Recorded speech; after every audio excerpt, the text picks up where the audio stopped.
Do you feel like you don't know how to properly structure your skill training while also building muscle? You're not alone.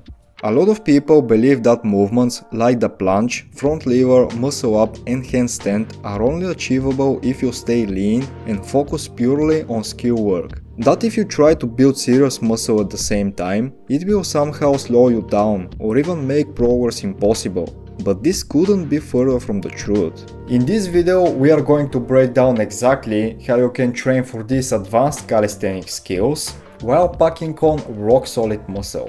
If you've been struggling to balance these two goals, stick around, because I'm going to give you a step-by-step guide to make it happen.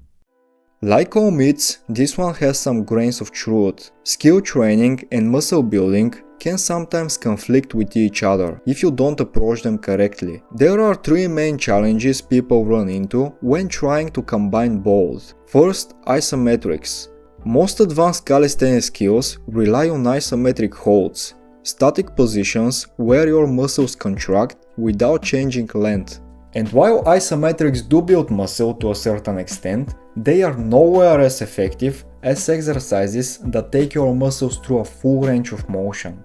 Think about it, your abs will develop much faster from leg raises than L-sits. Your shoulders will grow more from pike push-ups than from planche leans. Your back will develop better from rows than from front lever holds. That's because full range movements create mechanical tension across the muscle fibers in both the eccentric and concentric phases, key factors in hypertrophy. However, this doesn't mean isometrics should be ignored. They serve a purpose, and later in this video I'll show you how to make them work for your muscle growth and not against it. Second, time and energy. Learning a skill like the planche requires dedicated practice, and that practice takes time and energy away from other types of training.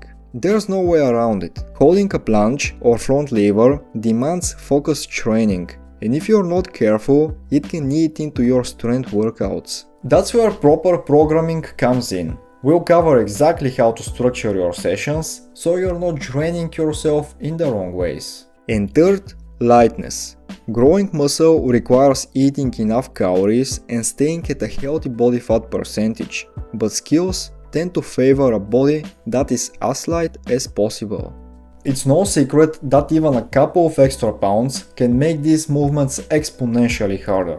But this doesn't mean you have to stay ridiculously lean to succeed. The key is knowing where to put on muscle. If you build size in the right areas, it will actually help you progress in these skills, instead of making them harder. Let's talk about how to do just that.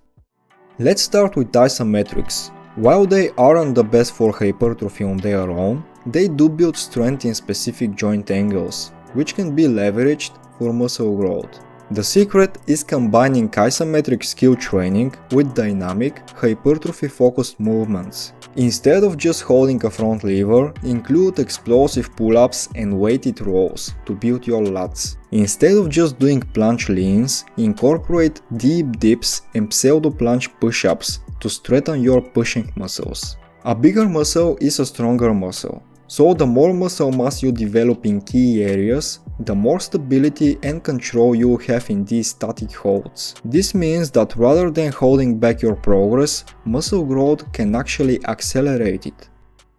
Now, what about time and energy?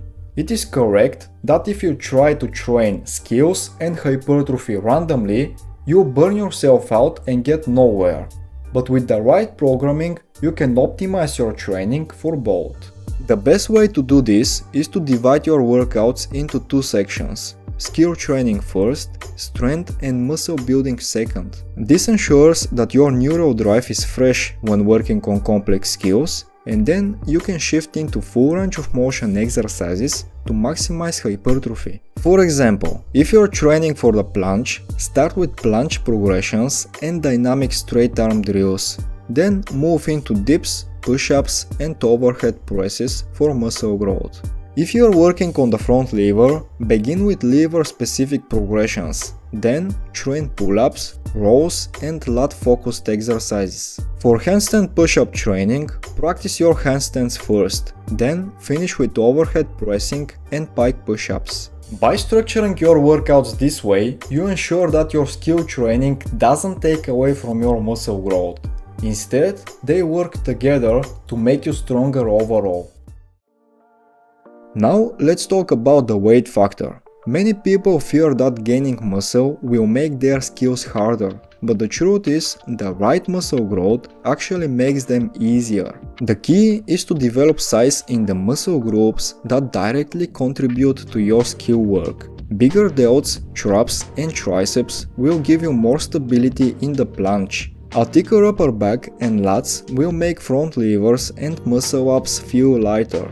Even legs, yes, legs, can be trained strategically without holding back your progress. The goal isn't to pack on unnecessary mass, but to build functional muscle in ways that enhance your overall strength to weight ratio. Here is how to put it all together. Step 1. Separate your workouts into skill training and hypertrophy training. Always start with skill work when your nervous system is fresh, then shift into strength training. Step 2. Dial in your nutrition. If you are carrying excess body fat, focus on leaning out first to make skills easier. If you are too lean and struggle with strength, increase your calorie intake, but prioritize clean, muscle building foods. Step 3. Add isolation exercises strategically. Small additions like lateral raises, rear delt work and core training can enhance both aesthetics and performance.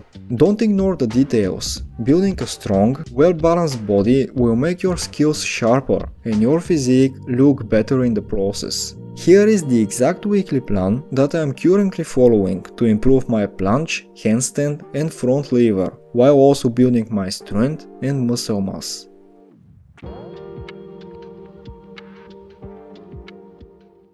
Of course, there is always a trade-off when balancing different training goals. But if you want to master the most sought-after calisthenics skills, like the planche, front lever, muscle-up, handstand push-up, you actually want to build some muscle. Train smart, structure your workouts correctly, and you'll be surprised how much faster you progress. If you found this deep dive helpful, let me know in the comments what other topic you want me to cover. Make sure you like and subscribe. I'll see you in the next session.